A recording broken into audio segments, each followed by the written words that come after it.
Ngayong araw nga pala guys ay mamimili tayo ng mga gamit. Medyo kulang pa kasi ang mga utensils na ginagamit natin sa tindahan. Kahit papaano nga ay kumita tayo kahapon kahit umuulan. Namili na nga rin pala ako ng aking mga paninda dito sa bayan. Hulaan nyo nga guys kung magkano ang kinita natin kahapon. So paano guys? Tara!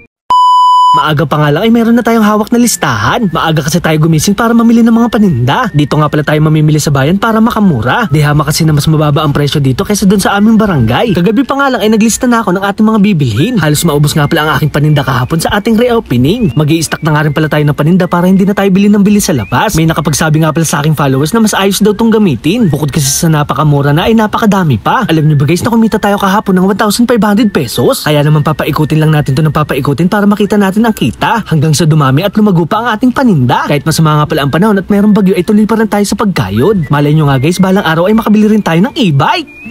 Char! Naubos na nga rin pala ang tinda nating mga itlog ng pugo. Bumalik na nga pala ako sa dati kong binibilihan ng mga itlog dahil dito ay napakamura. Mapunta naman tayo dito sa Fortune King. May bibilin kasi tayong mga gamit na kulang sa ating tindahan. Nagkawalaan na kasi yung mga tong na ginagamit natin noon at kailangan na natin palitan. Mapamaliit o malaki man na gamit ay napakamura dito. Bumili na nga rin pala ako ng yadyada ng keso. Pagkatapos nga isang pirasong malaking salaan. Kung hindi siguro ako bumili dito ay hindi lang ito ang ating babayaran. Good news naman dahil meron na tayong idadagdag sa ating paninda. Ito nga pala ay malaki at napaka-espesyal na siomai. May nagawa na nga pala tayong chili sauce at sausawan na lang ang kulang. Big shoutout naman kay Miggy Ayuyaw. Siya nga pala ang nagsuggest ng sukang to para daw tayo ay makatipid. Kailangan nga lang daw natin itong pakuluan para lumabas ang lasa. Kung bibili kasi tayo ng branded na suka ay di hamak na mas mahal. Naalala ko nga na ginagamit ko na to noon at maraming salamat sa pagpapaalala. At dahil open na nga pala tayo ay nagpe-prepare na ako ng ating mga paninda. Mamaya nga ay mag-free taste tayo ng ating big siomai. At dito na nga pala nag-uumpisa ang ating hanap buhay. Kaya naman sa mga kapitbahay namin dyan ay dito na kayo bumili ng merienda. Sa ganito nga palang klaseng panahon ay alauna pa lang ng hapon ay nagbubukas na kami. Hindi kasi namin alam ang oras ng labas ng tao kapag ganitong umuulan. Pagpasensyahan nyo na nga pala ang boses ni Kuya Bimacho Nurin. Nagkaroon kasi tayo ng ubo at sipon nitong mga nakaraang araw. Ito nga pala ay nauuso dahil sa pabago-bago na rin ng panahon. Kaya naman mag-iingat kayong lahat at huwag kayong magpapaulan. Sa mga naghahanap naman kay Aling Regina ay wala nga pala siya dito ngayon. Nahawa na nga pala siya sa akin at siya ngayon ay nagpapagaling. Kaya naman si Manny muna ang ating makakasama ngayon. May makakatulong na rin pala tayo na magdi-deliver ng ating mga paninda. Sana nga iswertihin tayo ngayon para makarami tayo ng benta. Sa tutuusin nga ay nakakapagod din talaga ang ganitong klaseng trabaho. Pero guys, mas gugustuhin ko nga to kaysa mga umuhan o magkaroon ng amo. Sa tutuusin kasi ay mas maganda pa ang ganito dahil hawak mo pa ang oras mo. Katulad nga pala na sinabi ko kaganina ay mag-free taste na tayo ng ating big siomai. Palagi ko nga pala itong binibili pero titikman pa rin natin. Katulad ko rin ba ay mahilig kayo sa maanghang? Uragon kasi ako at doon ako pinanganak sa Bicol. Ito nga pala ay mas masarap kapag merong bawang. Kaya naman guys, first bite,